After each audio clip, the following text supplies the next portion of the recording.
of the hour. I know people are going to start trickling in a little bit here in a second, so I'll let them in. But for right now, I wanted to go ahead and get started on introducing our keynote speaker today, our distinguished speaker today, Dr. Nahum Melamed, who works at the Aerospace Corporation in California.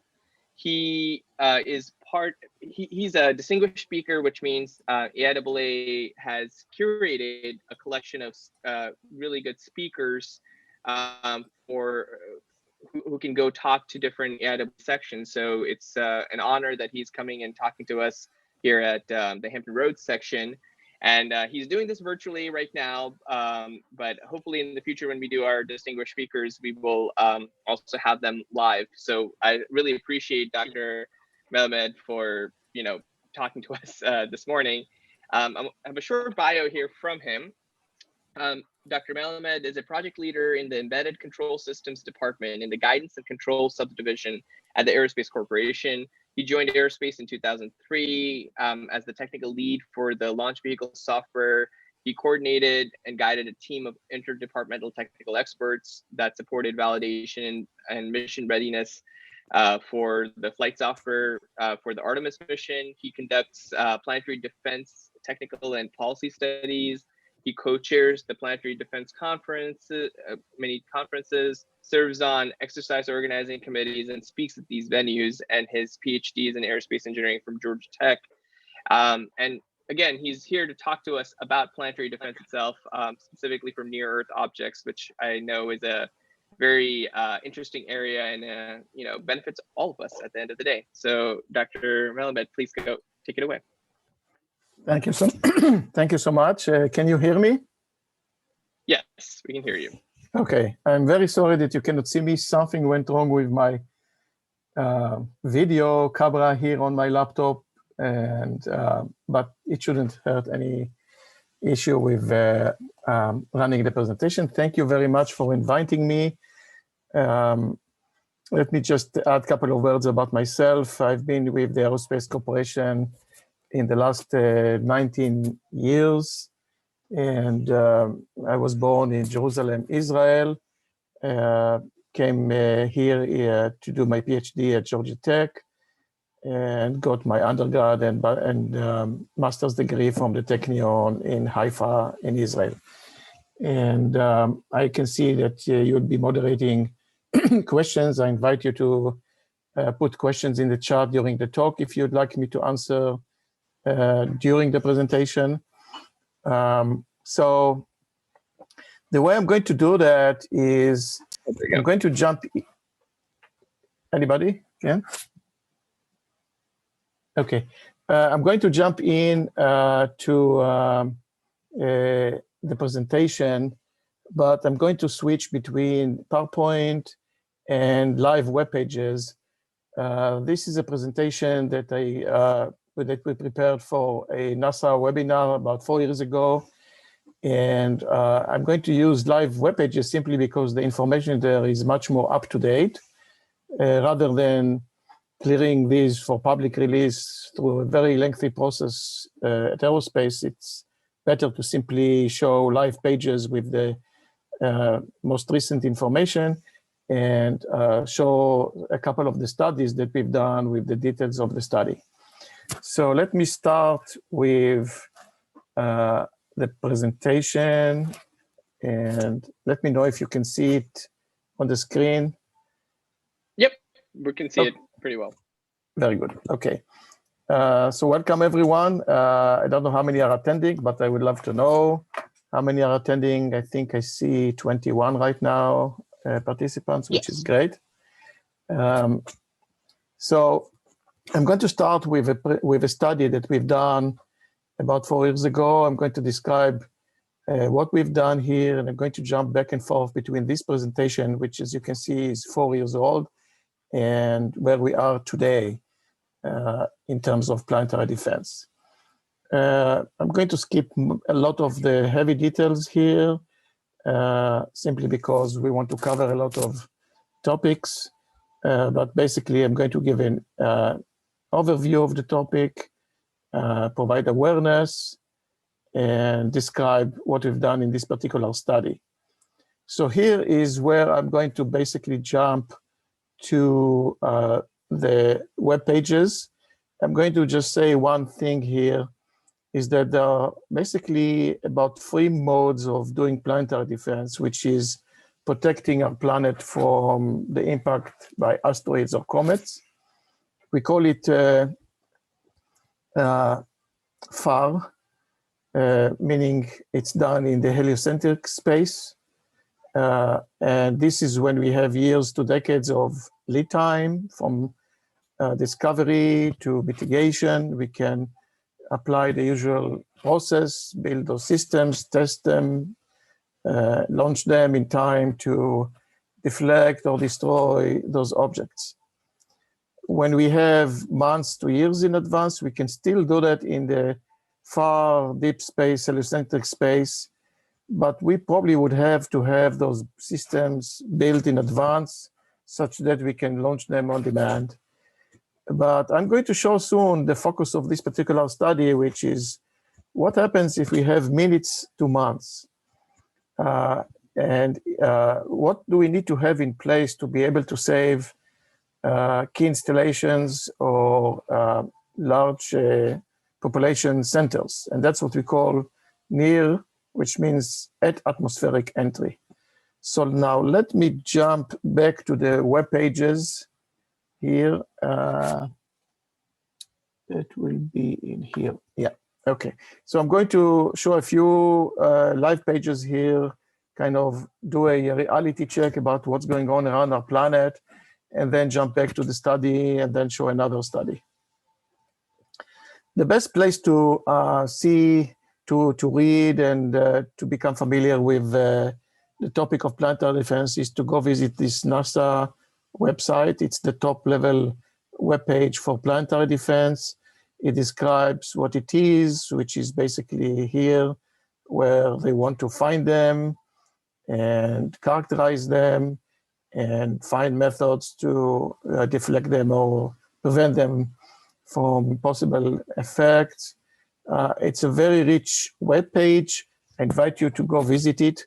And it describes some missions that they're conducting, it describes their discovery programs.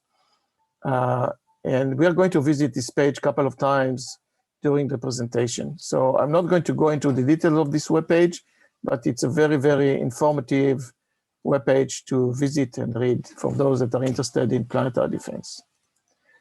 Another center, NASA center, which is located here in Southern California in the city of Pasadena, is a Jet Propulsion Laboratory, JPL. We have ongoing project with them, which I'm going to show a little later during the presentation. It's a very rich resource for planetary defense specific for the orbits and trajectories and risk of impact and stories that are related directly to planetary defense. Again, a website to visit. I'm going to visit this website a few times during the presentation, and I invite you also to visit the website if you want to read about the basics of planetary defense and about resources and links to other locations. So I think that would be a good place to go visit to read about it. And Aerospace, the company with which I'm affiliated, which I work with, also established a presence on the web for planetary defense. And this is the page. I'm going to briefly go down here. So one of the things that we do is STEM outreach. We established teaching aids for students, K to 12 mostly, that are associated with the next generation science standards. And these are appropriate for K to 12, so elementary school, middle school, high school.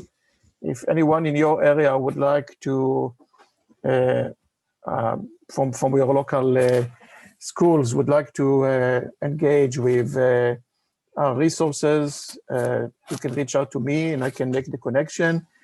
And also we are conducting asteroid deflection contests mainly for high school students and college students. So we can organize those. We are having those usually around once a month or once in 2 months. And we can organize this. It's great fun. And I'll show you the tool that we developed to do that. It's a physics-based tool.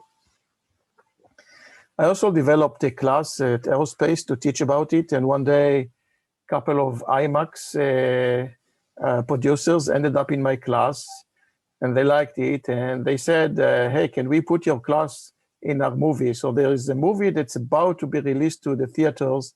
This is the trailer, and it's called Asteroid Hunters. It should be showing in IMAX theaters in your area, science centers or museums. So Smithsonian. I invite you to go and see this movie. It's a 38 long, essentially documentary made by IMAX. And this is the trailer. I'm going to just play part of this trailer. Could reshape our world. And I hope that you can. And the only thing that can stop it is science. It wasn't until a couple hundred years ago we even knew that asteroids existed. Finding asteroids before they find us is critical. We use telescopes to take pictures of the night sky. A moving point of light reveals an asteroid. We use this radio dish antenna. From the radar echo, we can determine their shape, orbit, and size. Preventing an asteroid strike requires engineers of... And that's me in the movie. So if you go see the movie, you will recognize me being in the movie. And a lot of teamwork. No idea is too crazy. So I'm going to stop here and move on to other things that we do. So we develop an app in collaboration with JPL, Jet Propulsion Laboratory, which is a physics-based simulation tool, interactive, that allows us to design deflection missions and also to conduct deflection contests among whoever is interested. So if you in your area would like to engage with that, reach out to me. And of course, a lot of it is inspiring the next generation of scientists and engineers. And the best place to start is at home. So this is a paper that I wrote with my son. Oh, I'm sorry. This is a study that we've done on artificial intelligence to, I'm jumping forward, to apply artificial intelligence to find those objects to the best we can. I see a comment where I cannot see it, only seeing title slide. I think most of us can see your page, unless other folks chime in. It perhaps might be a particular user, so they may have to log in and log off. So I would say you should continue, because I think many of us can see your what you're showing right now. Good. Okay.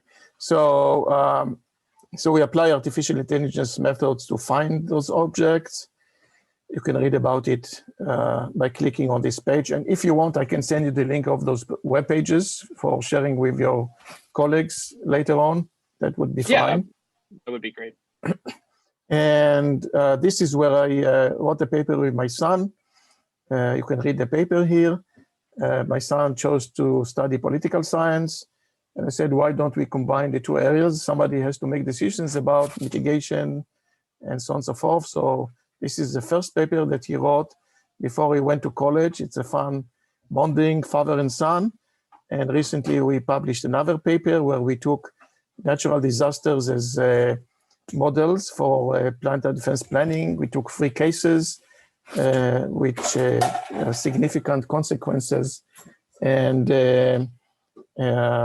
we looked at learning from those events into planetary defense. So I invite you to go to this paper and read about how you can learn from your day-to-day experience with natural disasters into those very, very rare events of impacts by asteroids. This is the work page for high school students, lessons that is based on on the next generation science standards. It's a worksheet with assignments for the students associated with orbital mechanics and launch vehicle performance.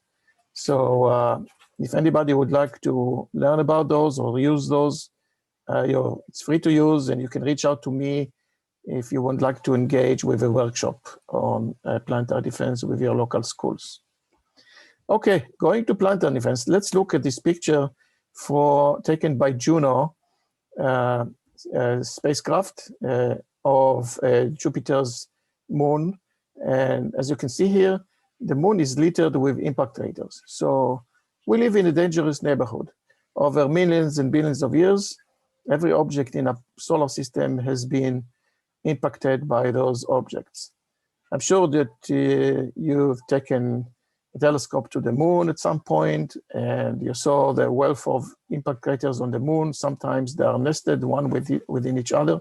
Certainly the moon was bombarded, and the moon is in our neighborhood.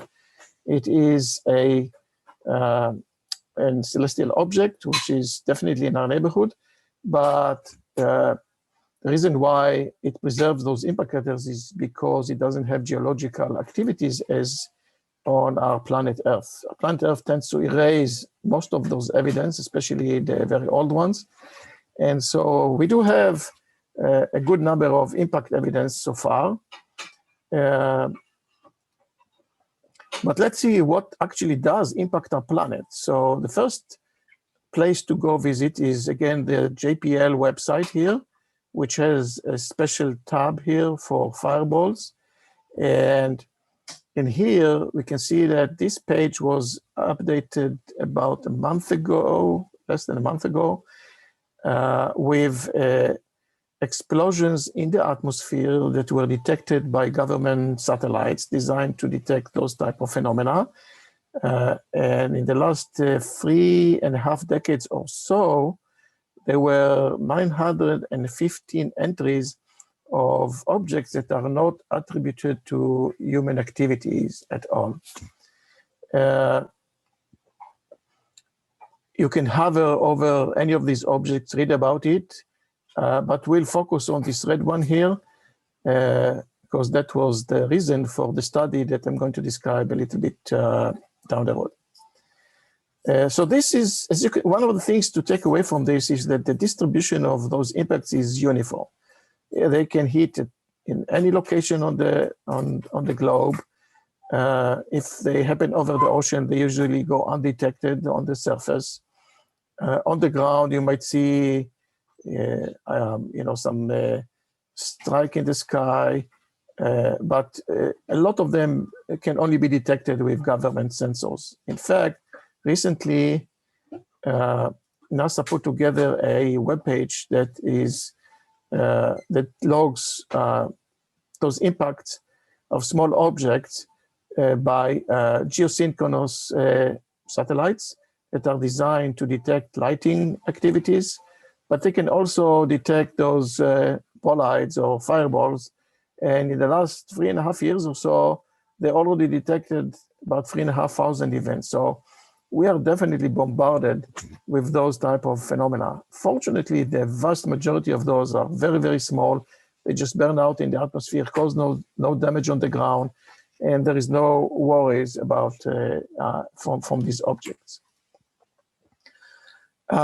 Today, we are aware of about a couple of hundred impact craters around the globe. If you visit this Wikipedia page, you can see where they are located and read more about those locations and events. Most of these are very, very old. They might not even be visible. They're detected by analysis. But we are aware of about a couple of hundred of these. Some of them are quite large, as you can see here.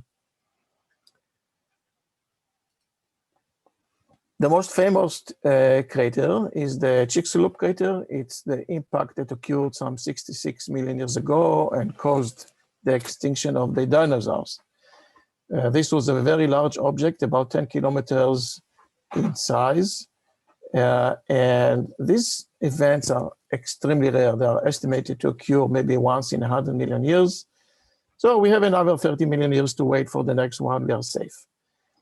I'll show where we are on discovering those objects. And again, there's wealth of information about how it was discovered and the analysis behind it.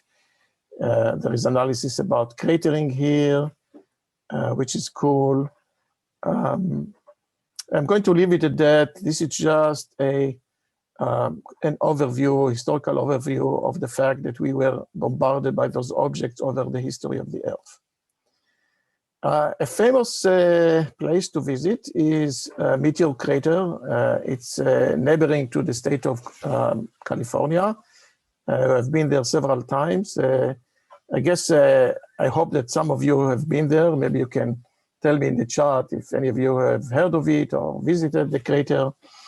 It's a wonderful place to visit. I'm going to slide down to the bottom of this page here.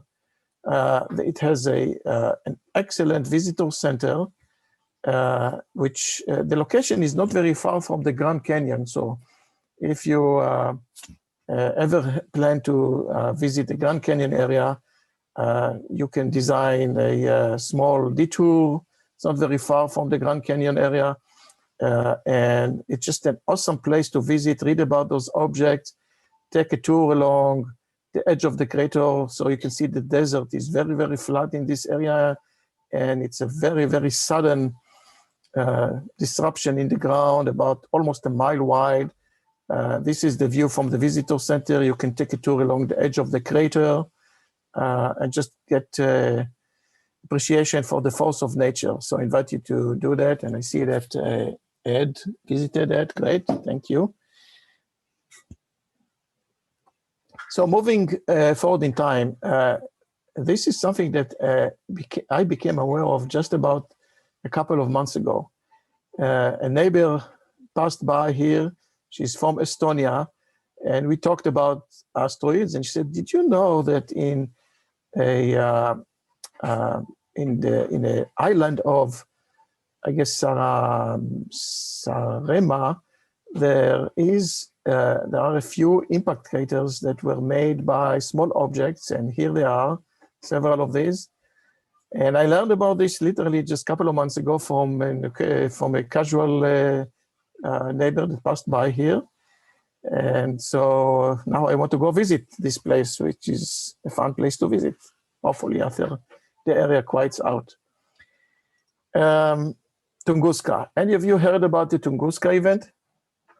You can put in the chat if you heard about it. This is an event that occurred over 100 years ago in the year 1908. This was an explosion over the Siberian desert, flattened about 2,000 square kilometers of Siberian desert. Thank you, heard about it in textbooks. Okay, very good.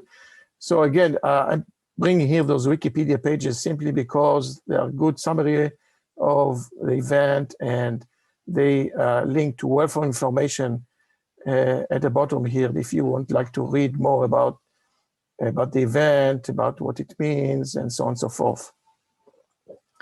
The fact that an event like this can occur with zero warning and flatten such a large area is a concern, because most of the large cities of the world are about that size or smaller, and it could kill millions in nanoseconds.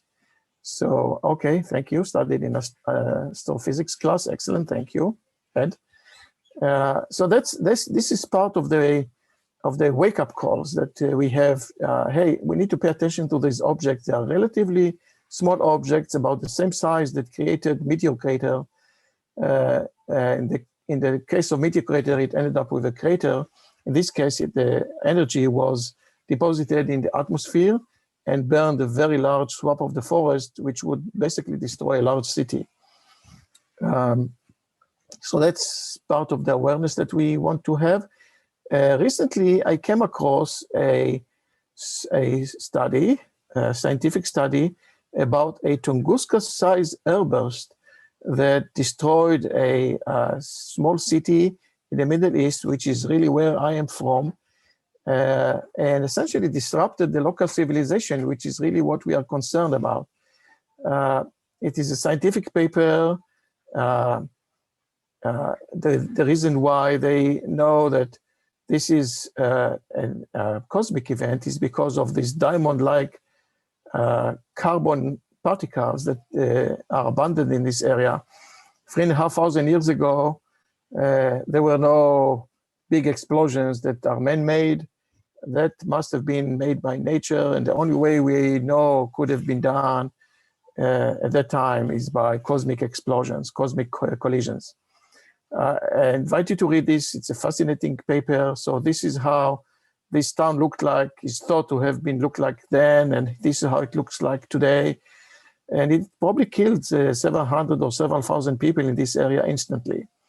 That can happen anywhere around the globe without warning, essentially. So it's a good paper. It gives the science behind the study, and it has those pictures of those glassy materials that are created at high temperatures and indicate that this must have occurred due to those high speed collisions.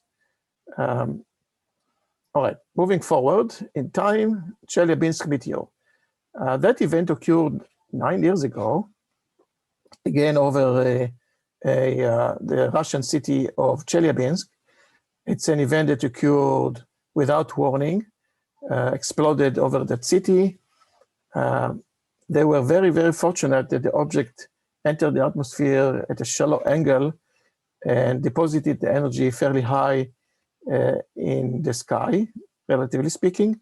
The more typical case is that it would enter at a steeper angle and release the energy lower and probably cause mass casualties and building collapses and damage to the infrastructure. That was another wake-up call. And in fact, I'm going to show a couple of videos soon about this event where where I thought, well, if we could have a system that could eliminate this, even if at minutes before atmospheric entry, that could save the day over one of those major cities. So I'm going to show the study that we've done about it in a few minutes and a few videos. But if you want to read about it, that's great. Any of you remember that event? It was in your lifetime, 9 years ago. It was all over the news back then. So it's a real wake-up call that stirred up some action to do something about those very, very small objects, just about 20 meters in size. They were largely ignored before that event, but today we pay attention to these objects because they can disrupt the life over a medium-sized city. Let's go and do a reality check to see what's going on around our planet as we speak. So this is the JPL webpage here, which gives daily updated data about close approach of near-Earth objects. Could be asteroids or comets. Those are being placed in this table here. And today is May 13. And we can see an object which passes very, very close to us at this tiny astronomical unit distance for us. It's a fairly large, it's not a huge object, but it's about the size of the Tunguska event, which we just showed. That object passed at the distance of 0.006 astronomical units. I went to Google, typed it in. It's about 2.5 times the distance to the moon. That's considered way too close to feel comfortable, because with slight orbital adjustment over time, that object could come back and hit us. Going back to this object here, let's just see when it was discovered. So today is May 13. The object is zipping by us at 2.5 times the distance to the moon. And it was first observed May 8th, so about 5 days ago. What could you do in 5 days if someone told you that in 5 days a major city would have been destroyed?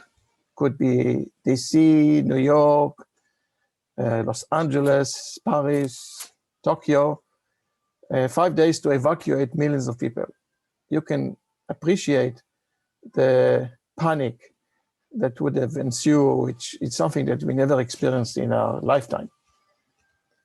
So this is part of the concern with this object. You just see what else is waiting for us down the road. So here is another object about even larger, 40 to 90 meters, which is probably about 3 times the distance to the moon. Also will zip by our planet a couple of days from now. And then going down this table, I'm trying to see if here's another very close approach by a relatively small object this time. Yeah, here's another close approach by a large one, 60 to 150 meters. So you can see there's a lot of them out there that are zipping by very, very close to our planet at very few lunar distances. And the question is not a question of if, but it's a question of when. Could happen in the next 5 minutes, could happen in 1,000 years. That's part of the problem, is that those objects are not considered to be an immediate threat and are being ignored largely, but they are a concern. So let's see how many of these objects. I'm going to go back to the same JPL web page and look at discovery statistics. Let's update this to see if anything was updated here. Okay, May 12, yesterday. So as of yesterday, we have discovered 29,050 objects.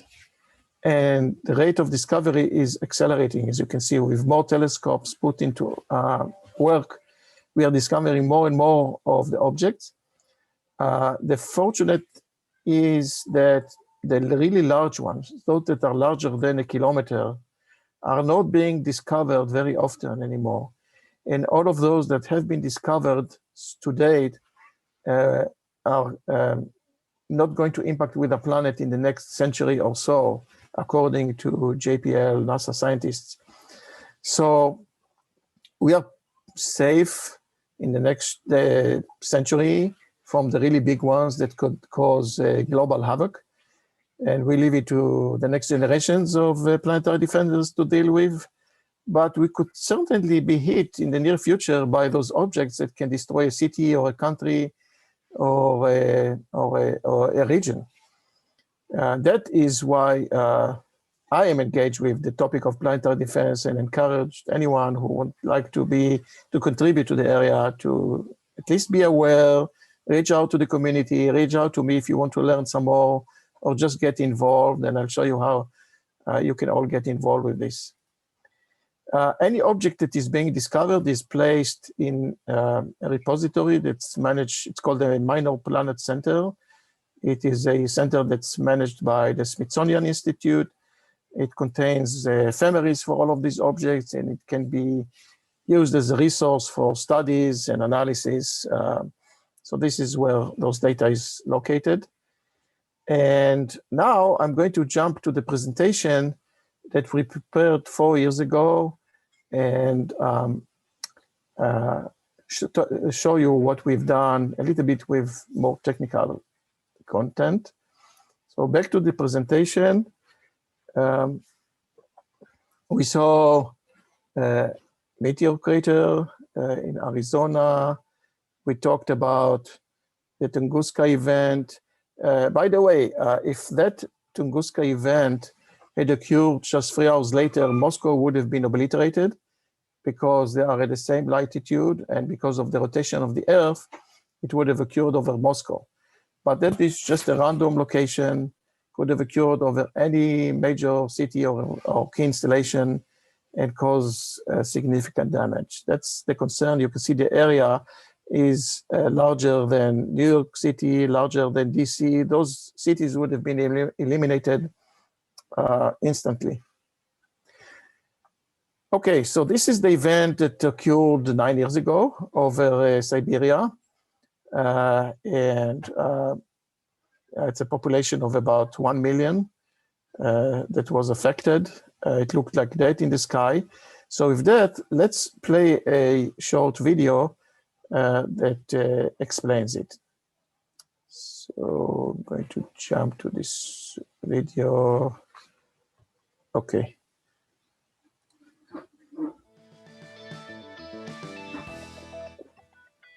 What exploded over Russia? Presented by Science at NASA. When the sun rose over Russia's Ural Mountains on Friday, February 15th, many residents of nearby Chelyabinsk already knew that a space rock was coming. Later that day, an asteroid named 2012 DA-14 would pass by Earth only 17,200 miles above Indonesia. There was no danger of a collision, NASA assured the public. Maybe that's why, when the morning sky lit up with a second sun and a shockwave shattered windows in hundreds of buildings around Chelyabinsk, only a few people picking themselves off the ground figured it out right away. This was not a crashing plane or a rocket attack. It was a meteor strike, the most powerful since the Tunguska event of 1908, says Bill Cook of NASA's Meteoroid Environment Office. In a one-in-a-million coincidence that still has NASA experts shaking their heads, a small asteroid completely unrelated to 2012 DA-14 struck Earth only hours before the publicized event. These are rare events, and it is incredible to see them happening on the same day, says Paul Chodas of NASA's Near-Earth Object Program at JPL. Researchers have since pieced together what happened. The most telling information came from a network of infrasound sensors operated by the Comprehensive Test Ban Treaty Organization. Their purpose is to monitor nuclear explosions.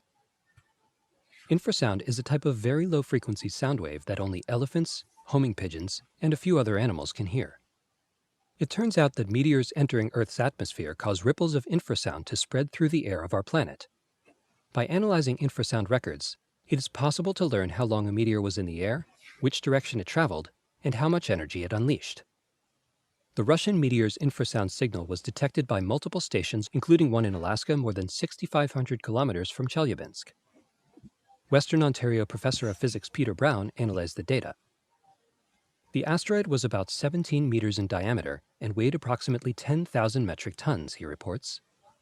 It struck Earth's atmosphere at 40,000 miles per hour and broke apart about 12 to 15 miles above Earth's surface. The energy of the resulting explosion exceeded 470 kilotons of TNT. For comparison, the first atomic bombs produced only 15 to 20 kilotons. Based on the trajectory of the fireball, analysts have also plotted its orbit. It originally came from the asteroid belt, about 2.5 times farther from the Sun than Earth, says Cook. Comparing the orbit of the Russian meteor to that of 2012 DA-14, NASA orbit analysts have shown that there is no connection between the two. These are independent objects, Cook says. The fact that they reached Earth on the same day, one just a little closer than the other, appears to be a complete coincidence. Infrasound records confirm that the meteor entered the atmosphere at a shallow angle of about 20 degrees and lasted more than 30 seconds before it exploded. The loud report, which was heard and felt for hundreds of miles, marked the beginning of a scientific scavenger hunt. Thousands of fragments of the meteor are now scattered across the Ural countryside, and a small fraction have already been found.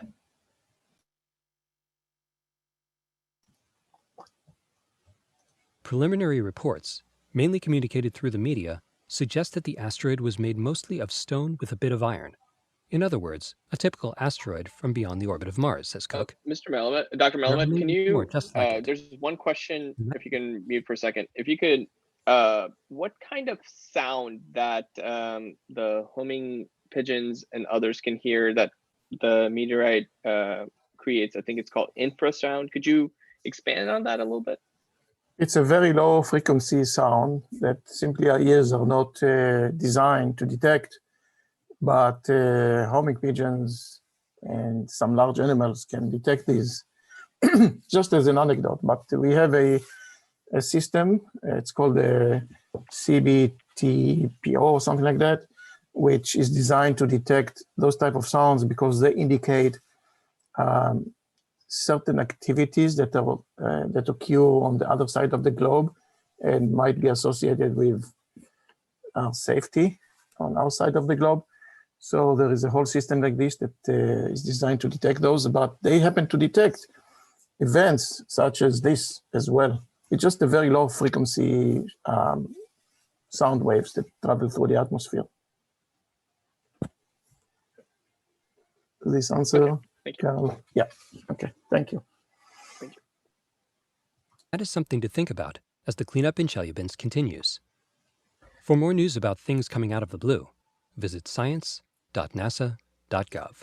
So as they said, there's millions of these out there, and we just show that we only are aware of some 29,000 today. We still live in the dark ages on this for a few more decades, I think. Look at that. This is the presentation that I prepared 4 years ago. At that time, we were aware of over 18,000 objects. And I just showed that as of yesterday, there are over 29,000. So we are certainly in a mode of discovery of these objects. And it probably will take 2 or 3 decades until we can flatten out and say, well, we are aware of those, I don't know, 500,000 or a few millions. We don't know how many are out there really. We flattened out on the big ones, but the medium and small ones are still in the discovery mode. Big difference from 4 years ago until today, and a lot more to discover. This is just what I had back then during the presentation. We used web pages to see where we are today. Okay, so now we start to collect some of this data. By going to the bolide and fireball pages, we can extract some of those ephemeris. Those are the orbit parameters that define those that are measured. And we can create some statistics of the orbits from which those objects can appear, and also the time at which they were discovered. So, for example, the object that exploded over Chelyabinsk 9 years ago could not have been detected because it approached from the direction of the sun. And we are just basically blinded. With the optical telescopes, we are blinded for anything that might approach over a fairly large section of the sky from the sun during daytime. So that's a concern. We cannot find them if there are hours or minutes to impact. As you can see here in this middle plot here, if we look at diameter versus lead time, we can see here that a lot of them are discovered shortly before or even after they already zipped by our planet. Everything to the left of this line here are objects that zipped very close to our planet at distances that could be less than 4 times the distance to the moon. And if they had decided to impact with our planet, it would have been big time news somewhere. That's part of the concern here. I mean, we want to, first of all, find those objects before they find us, and then see if we can do something, even if we have very short lead time to impact. So we'll talk about it in a minute.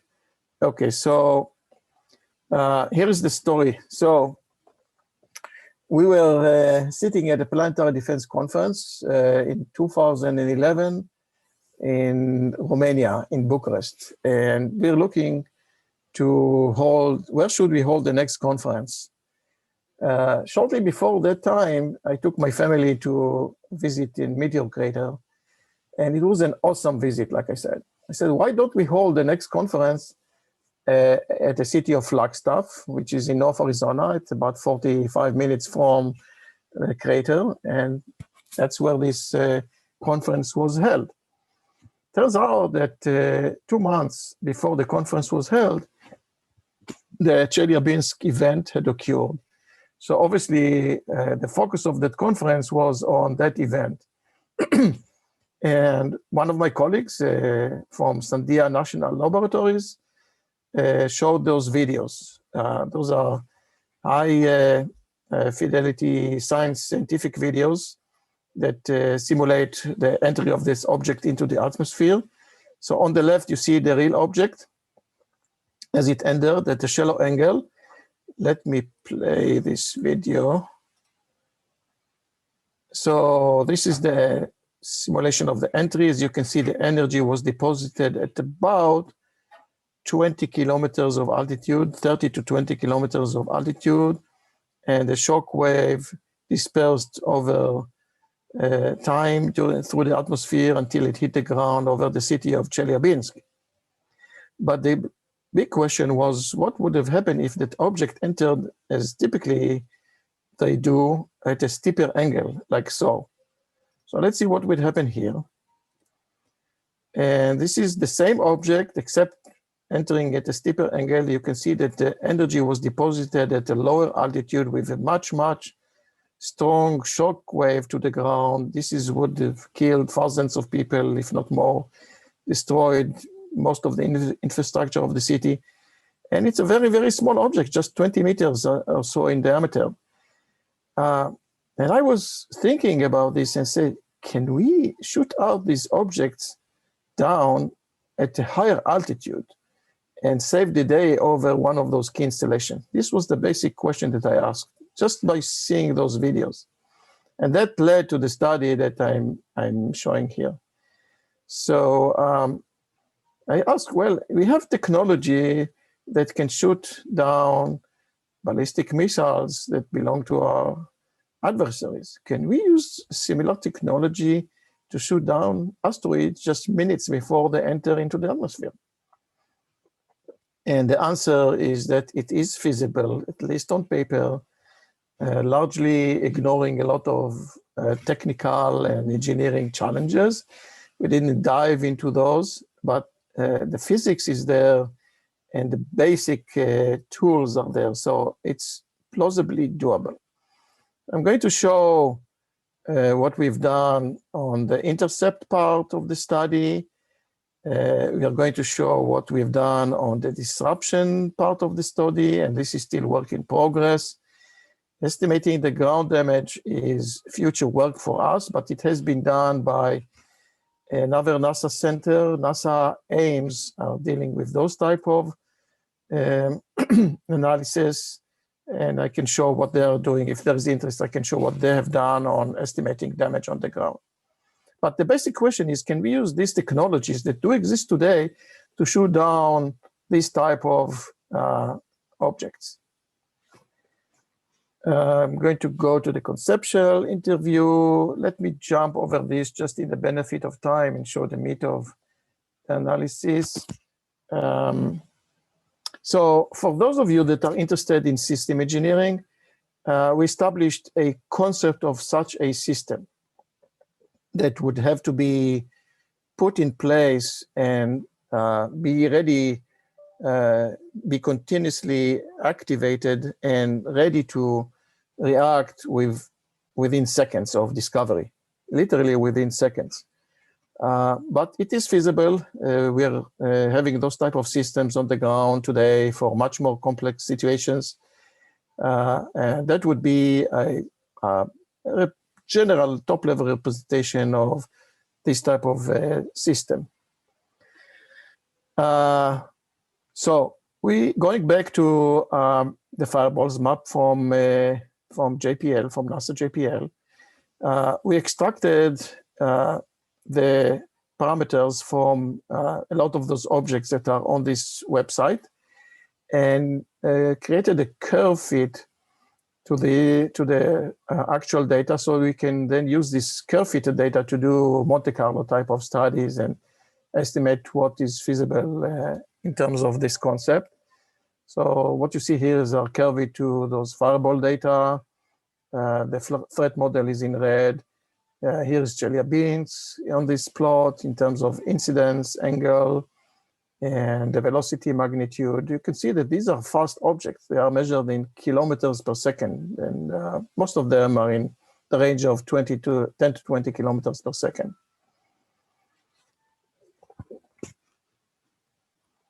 We also looked at what these objects are made out of.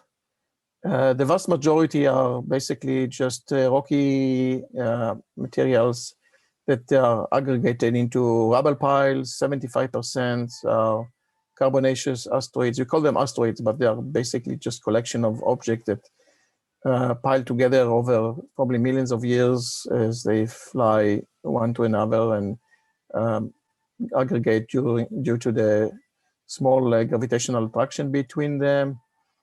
About 17% are S-type, which are solid stony asteroids.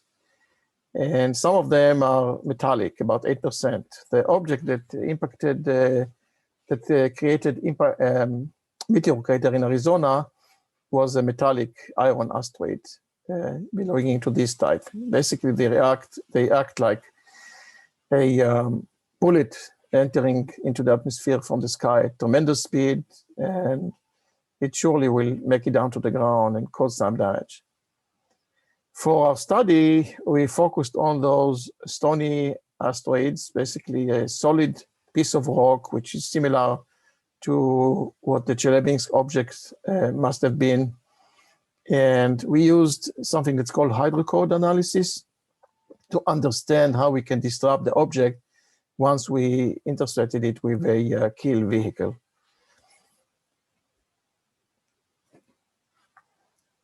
This is the concept of operation. So there's a system on the ground continuously scanning the sky, looking for these objects. Upon detection of the object, immediately there's going to be a firing solution being calculated once enough measurements are available. The interceptor is launched, and here's where the intercept occurs, perhaps a few kilometers. And the object is broken into smaller fragments or just obliterated. How do we discover those? We would probably have to have dedicated sensors. This is just illustration of systems that exist today, but none of these systems are designed to detect those kind of objects and can be dedicated to finding objects that could approach us within minutes. They would have to be designed and built specifically for this type of threat or hazard mitigation. We'd have to design those systems similar to those radar systems that continuously look for objects. They can discover those objects when they are far in deep space, but not probably will not be effective for objects that are minutes from entry, simply because they don't scan the sky so often. We would have to have some ground operations here with systems that are ready to go within seconds so that we can actually fire the system and try to intercept. Those are also have to be pre-developed and deployed systems that will sit there, and there's going to be some ground operations, probably mostly automated. You cannot think about people sitting there and deciding what to do. This would have to be completely autonomous, ready to act within seconds of discovery and identification of a threat over a key installation.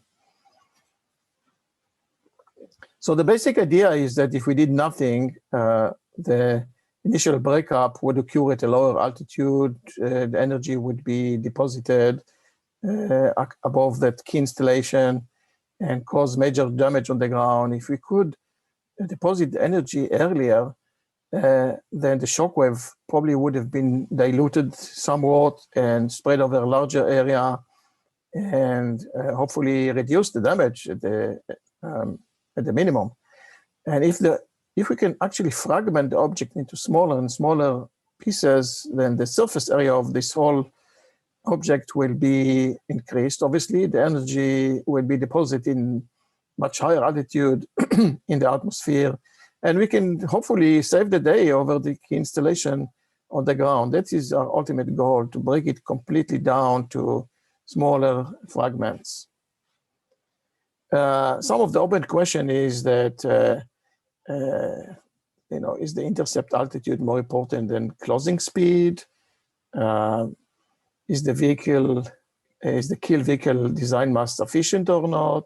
What type of warhead might be required? All of these are open questions for additional study in this area. So if anybody wants to pick it up, welcome. Some of the ground effects, like I said, NASA Ames works on those ground effects. So they publish some simulations of those areas that would be affected depending on the size and speed and angles. This is a whole research area of its own. I'm going to skip this for now, but they're using hierarchy to understand those type of models with partial differential equations. Okay, let's move on to a example case here. So this is an object we picked. Yes, go ahead. One question. Has there been an AIAA technical committee formed to discuss planetary defense? Are you maybe part of it already? No, I don't think so. I'm not aware of an AIAA committee for doing that. I know that AIAA is involved with studies, because there are studies that are published by scientists that are members of AIAA, but I don't think, at least I'm not aware of a dedicated committee for that. I think that would be fantastic. Yeah, I think one of the people in the chat who told me this, Edward Stanton Jr., I think that would be pretty good, especially because we're talking about a lot of academia, a lot of perhaps some industry, but definitely government entities that are doing research in it, kind of a multidisciplinary area. So that kind of asks for some sort of a key organization that brings people together, like a TC, like a technical committee. Okay, well, I'm happy to be involved with the discussion. Is it Ed Stanton Jr.? Yeah. We can talk offline later and reconnect, and maybe we can approach the AIAA to see what they think about that, and connect with NASA to see what they are doing on that. I would say that between NASA and the AIAA and probably various universities that are engaged with those studies, maybe there is a case to establishing a committee of planetary defense. I'm going to mention on passing here is that we are working to organize an international year of planetary defense, and it's going to occur in the year 2029. I'm going to describe it a little bit in a while. So that might be an opportunity to merge those efforts. And I see an email from Ed. Thank you, Ed. I will copy that email, or maybe you can send it to me. Maybe you can send it to me in an email, and I'll have it in an email, and I'll reply. Yeah, I can connect. I can connect him to you. Perfect. That Perfect. Yes, Perfect. Okay. Thank you so much for the idea. I am completely in favor of this. So let's move forward with the presentation here. So we picked an object about the size of the Chelyabinsk object and calculated the amount of energy that would have to be deposited in trying to destroy that object. We compared it with various studies that showed the amount of energy for disruption, and we see that we can probably deposit enough energy in those shaded areas here to deal with the Chelyabinsk area, anywhere between 100 kilograms and a ton of kill vehicle mass. So sounds like it's doable from those studies. Let's see here. Okay, so we applied disruption analysis using hydrocode to rocky asteroid of the size of the Chelyabinsk object. And with that, I'm going to jump to this other study that we've done here with the disruption for the conference. So this was prepared for the 2019 Planetary Defense Conference, which was held in DC. Based on NASA Ames research, most of the energy is deposited somewhere in the 40 to 20 kilometers of altitude. So we basically took the parameters from the object that occurred and selected the dunite material, which is a solid rock with density similar to that of the Chelyabinsk object, about the same size, and set it up to the same velocity of entry, and let's see what happens. So we ran 5 different cases with different types of kill vehicle masses, some with explosives, and simulated this. This was done on a supercomputer, probably like overnight with a hydrocode, which is finite element type of code, very, very detailed type of analysis. So let's look at some of those videos here. Okay, so this is a single shot using 1 ton of kill vehicle material. And you can see here it disrupted a good portion of that object, but not completely. So might or might not be sufficient, but we can do that. Obviously, this is a solid object. If the object is made out of pile rubble, probably the effect would have been much more pronounced, much more effective.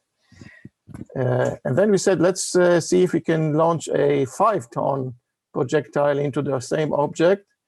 And with that, we see that the whole object is completely obliterated. It basically turns into, it's basically pulverized and most likely emulates the damage on the ground completely. But if we cannot do that, let's try to shoot multiple projectiles. So let's see what 5 of these would do. So yeah, 5 would also completely disrupt the object. That would do that. Maybe a little bit of an overkill, but it would do the job. Of course, there is a question here is what will the 2nd and 3rd and 4th projectiles do against the ejector that would be flying backward? Again, some open questions to try to understand and study in the future. Okay, let's add some explosives in one of those objects. So this was done one without, and the second one was with explosive. As you can see here, most of the pressure from the explosive escaped to the background here and didn't affect the object as much as we hoped. So we added another one here, 1, 2, and 3. The third one was a lot more effective, and this object is completely disrupted with 3 projectiles, with the third one containing just regular explosive, nothing usual, just a regular explosive. And this one is 1, 2, 3, and 4. Okay, so looks like 1, 2, and 3 was sufficient. This is probably a little bit of an overkill. So we have some notion of what's possible. We were able to intercept the object. We were able to disrupt the object, which is a very good general indication of what can be done and save the day over one of those big cities, DC, New York, Los Angeles, or any other key installation, just in case the object had picked that particular location.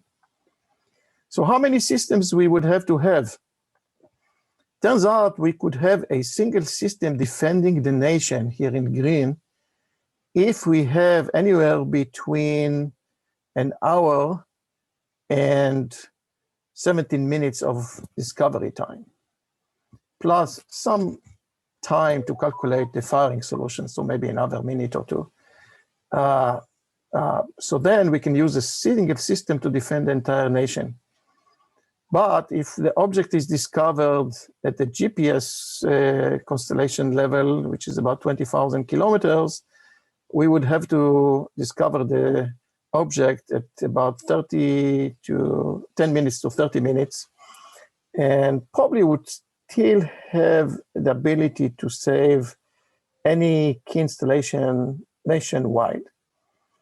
If the object is discovered with a shorter amount of time, then at an altitude of 15,000 kilometers, we probably would have to have 3 systems in blue here, defending different regions of our nation. And if you would like to defend on the state level, we would probably have to have several dozen systems sitting over a state and defending the entire state if we have 5 to 15 minutes of discovery. And if we want to defend a particular city, we'd have to find the object within a minute to 3 minutes. We are capable of intercepting the object within those minutes if we have a dedicated system sitting on essentially next to the particular city or installation, ready to deploy within seconds. So probably hundreds of these would be necessary, but we don't really need those unless we want to develop a particular system over a key installation or city. So from there, we looked at those cities. These cities are millions of people that would be affected. We can defend on a single system here if we have, let's say, about an hour of warning, which is great, really. And many of the cases, it's possible to find them perhaps with a dedicated radar system, maybe half an hour to an hour before impact, and shoot them down. So we took one case here. Here is a particular case representative of any of those bolides or fireballs, and we calculated the map of intercept trajectories. These are a few of these. This is the earliest intercept point that would be launched probably maybe 30 to 60 minutes before entry. And this is the last intercept point that would be shot perhaps a few minutes before entry. But that's good enough because look at the altitude that those objects are disrupted. It's between perhaps 100 kilometers to 1,000 kilometers. This is really significantly higher than the 10 kilometers that we've seen with the Chelyabinsk object. This will be disrupting the object, creating it breaking down into very small particles that most likely will burn out in the atmosphere, which is a great solution. Okay, so here is a simulated intercept solution. Everything here is based on the physics of the intercept vehicle. So the missile is launched. This is the end of the boost phase. Now it's coasting through space into a intercept location with the asteroid. The asteroid is approaching our planet, as you can see here, the simulated asteroid. And here is the second launch that occurred just in case the first one missed. Same type of phenomena, end of the boost phase, it's coasting towards interception with the asteroid. So the asteroid is approaching and there is a collision between the kill vehicle and the asteroid. And we show that, yeah, we can intercept those objects with existing technology. The physics is there, technology is there, and it's just down to developing a system, deciding to develop a system that will actually do that, or definitely understand it at a deeper level than we've done here, which was a very, very top level study. So engagement, if we compact those events over time, this is what they would look like. Obviously, this is intended to simply show that on a single system, we can intercept towards any location. And these are all simulated objects that are identical in their statistics with the bolide and fireball objects on the NASA website. So they are approaching from all random directions and altitudes.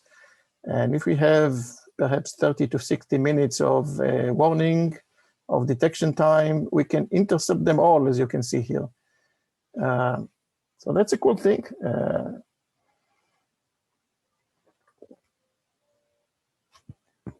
And then we dug a little bit deeper. We used those curve fit numbers to find regions of operability in terms of earliest and latest regions of accessing to these objects. I'm not going to go deep into that, but these are regions where we can actually intercept the object and do the disruption. There is a wide range of applicability here in terms of the closing speeds and the altitudes. It's just very, very promising. Some of the future analysis would be to look at the guidance, what detection systems might have to be developed to do that. How many systems do we need to protect probably a good chunk of our side of our planet here? So we can see that with 3 sites of radar, we can cover 97%, 99% with 6 sites of radar. So all of these are part of studies that could be definitely taken into much more depth to understand this. This is a very, very preliminary study. Of course, the guidance part of the problem is an open question. What sort of chase we would have to put there against objects that move at perhaps 20 kilometers per second? Not a simple task. None of this is done today. We never intercepted objects that are moving that fast and are that critical. So these are some of the study that could be done. And of course, the targeting that would have to be done in the very last minute. What sort of adjustment could be done, in-course adjustment could be done to make sure that the kill vehicle actually intercepts with the approaching object. All of these are very open questions that could be done. I think with that, I'm going to jump out of this presentation. I'm just say that in summary, those millions of asteroids of that class exist, and it's just a question of when, and not a question of if.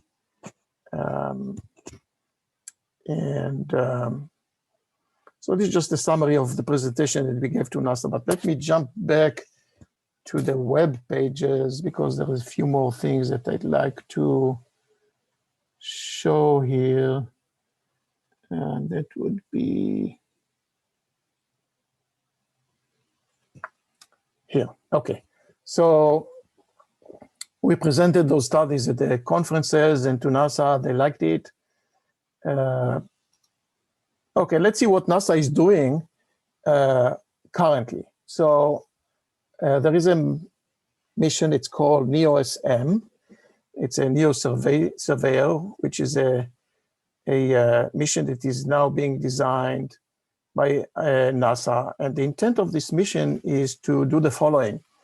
It's going to be infrared based, which means it's going to look at the heat emanating from the object. And it's going to be placed in Lagrange point L1, which is a stable point between the Earth and the Sun. By placing that system there, it's going to be able to look at the approaching objects from the illuminated side and detect them at least days before impact and give us an opportunity to evacuate or to do disaster management planning. And also, it's going to detect them much sooner than is possible today and tell us, well, within so many orbits, that object is going to be approaching the Earth and give us the opportunity to try to maybe shoot them down or to deflect them if possible. So again, I invite you to visit this NASA page and read about this mission, which I think is slated for launch in the mid-2020s. So I think I heard 2026 is when they are hoping to launch it. Another very exciting mission is the DART. Any of you heard about the DART mission? Okay, I see a question here, hold on. Any studies on using high energy lasers for interception? Oh yes, okay, so that's a good question from Suresh. I'm going to answer this right now because yes, the answer is yes. And the person, if you'd like to get more information about it, the person to approach is called Phil Lubin, Professor Phil Lubin from Santa Barbara University here in Southern California. He and his group has done various studies on lasers, on using lasers to do that. I think it is feasible. The problem is building those systems. They would require a very, very large power supply to do that. And the feasibility is probably some ways away still, but Phil Lubin is the person. I can bring it up in a moment here and we'll see what is done most recently. Thank you for the question. So let's go to the DART mission, which has launched earlier this year. This is one of those NASA missions that is designed to test planetary defense deflection technologies. It's a test mission, as you can see, very, very exciting. I'm really looking forward to the results of this mission in late September or early October of this year. It's a very interesting mission. Let's see what this mission is intending to do. So again, I invite you to go visit this webpage and read about this mission. I'm not going to delve too much into that the details, but the basic idea here is to collide a spacecraft. It's called a DART spacecraft with the smaller object that orbits the bigger object here. It's a binary system with a big object and a small object. And so the moon of the asteroid is known to us, and the original orbit is measurable from the Earth. We can, every time the moon of that big object passes in front of the big one, there is a reduction in the amount of light or photons that are measured. And this is very, very regular. We're able to establish the exact orbit of that moon of the asteroid by colliding the spacecraft with that object. The plan is to shorten the period of this original orbit by 10 minutes. And by shortening it by 10 minutes, and that is measurable from the Earth, we can determine whether the test was successful or not. We'd like to know both outcomes of this test. So it's managed by Johns Hopkins, by Applied Physics Laboratory. And it was launched in November of last year. And it's planned to impact September 26. And here's the idea, right? The idea is that by colliding the spacecraft with that moon of the big asteroid, the new orbit will be slightly smaller, the orbital period will be slightly shorter by about 10 minutes, and we should be able to measure this from the Earth. That's the reason for the whole mission. So very exciting. I'm excited to see the outcome of this mission, follow the news in late September, early October. We definitely would like to know, and hopefully it will be successful, so we know that we have the means to defend our planet a little bit better than we have today. So how the whole thing is coming together. To understand this and to coordinate globally, we hold a planetary defense conference every other year. The last one was held last year. Originally, it was intended to be held in Vienna, Austria, but it was held virtually in April of 2021. And it brought together the world community for planetary defense to present the latest developments and the latest analysis in those specific areas here.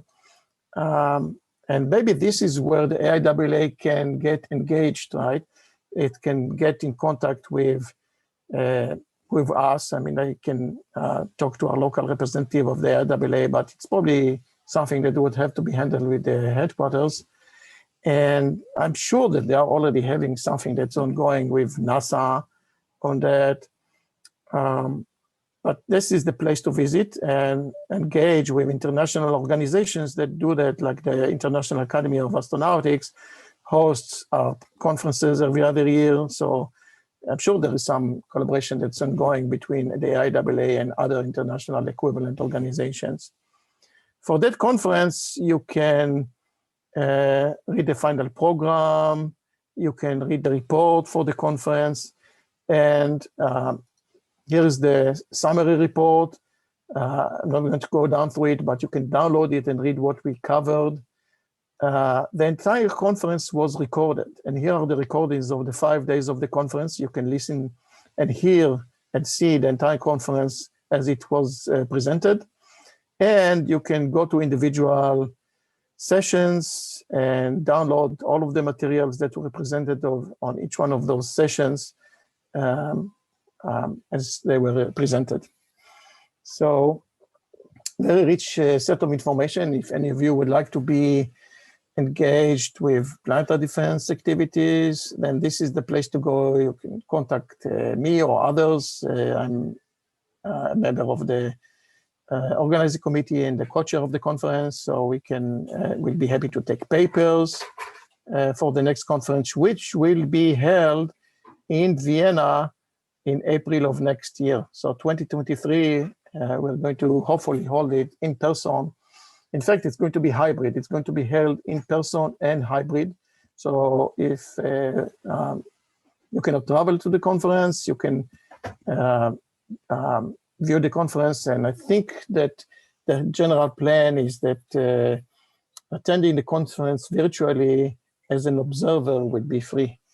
So consider attending the conference. You will hear everything about the updates that have occurred since last year into next year. Definitely the DART mission outcome will be covered. All right. So part of the conference is holding exercises. Every time the conference is held since 2013, there was some exercises that were looked at what the process would be if a real object of similar characteristics were to be discovered. And you can see what was done. Each one of those exercises would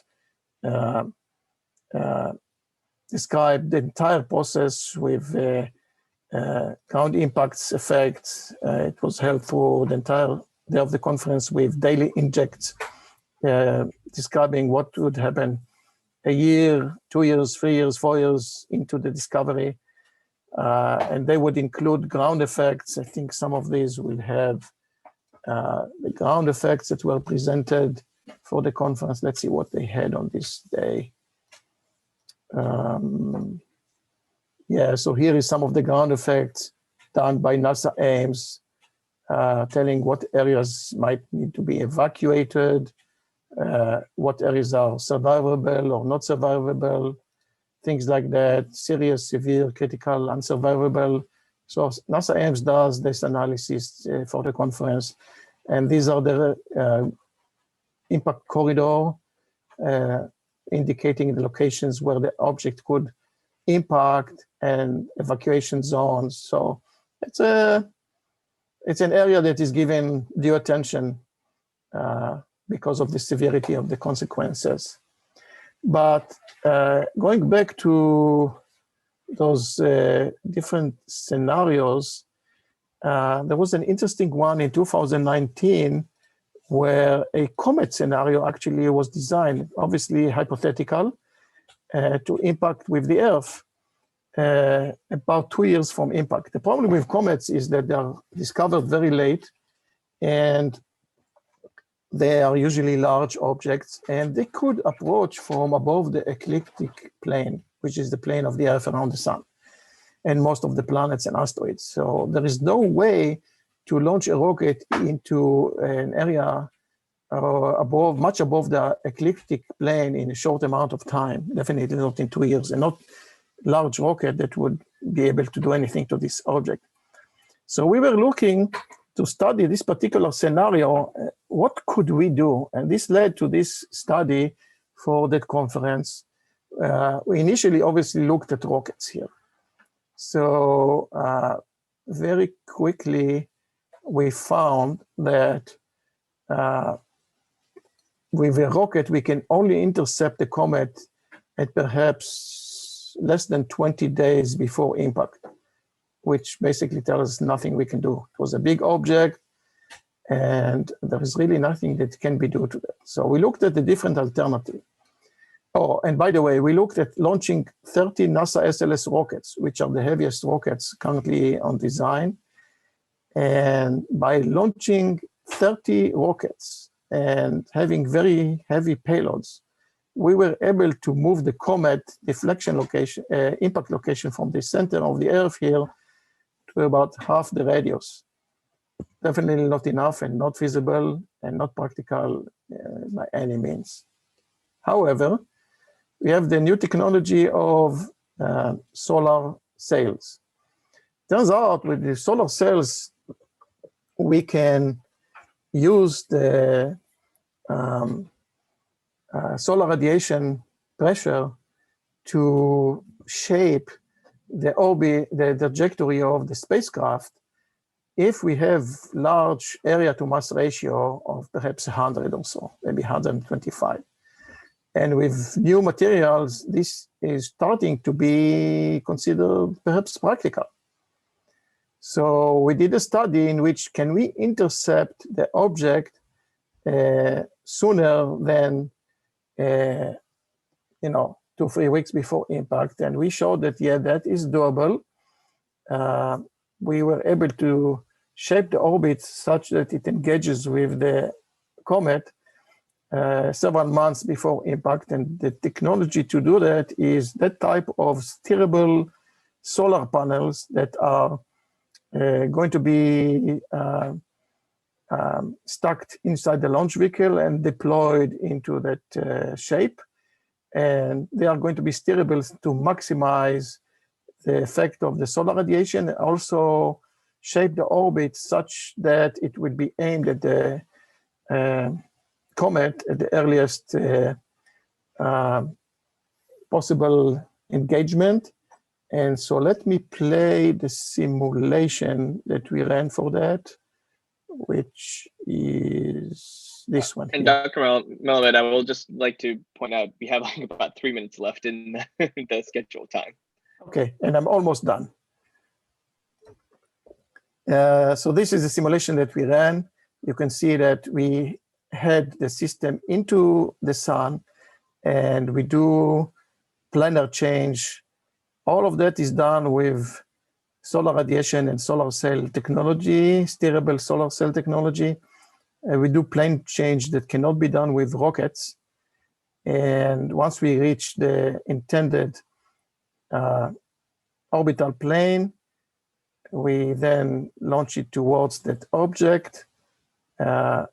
Again, all of that done is purely with solar radiation and cell interceptor.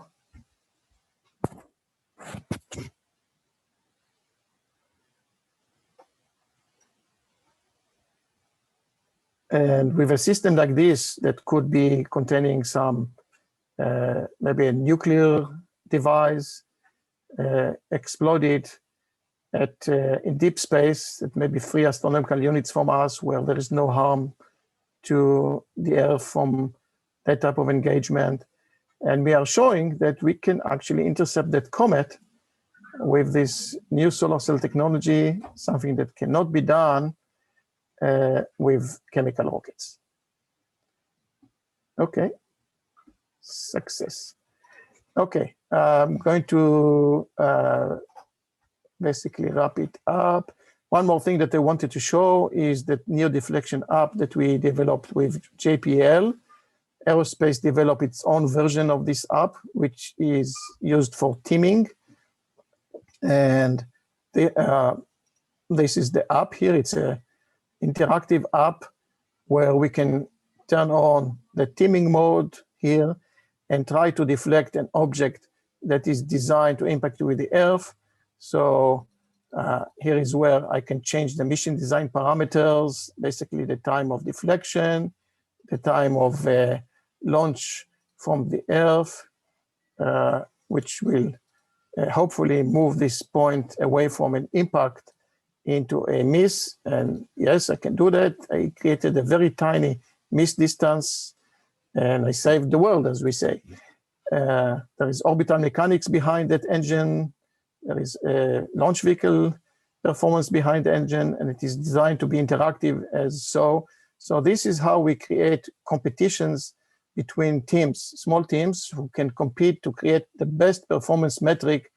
And it's a cool 1 hour engagement I do that a lot for STEM outreach. Here is an event that I held at a local school. It was great fun. And if you'd like to do that, reach out to me and I can arrange that. And the final thing is that we are hiring. If any of the people that you know would like to come work for aerospace, that would be fine. Here are some interns that come to visit us every summer. And you can visit our careers page, see the technologies that we are looking for pretty much across the board. And I think with that, I will conclude right on time. So if there are any questions, I can stick around or you can send me an email. And I think there was one contact with Ed that we're going to follow through. Yeah, yes, I will definitely contact. Yeah, I'll connect you and together. I don't see any questions in the chat right now, and I guess in the interest of that we're over, what I'll do is if anybody has any questions, you guys, those who came to the meeting, you can contact me.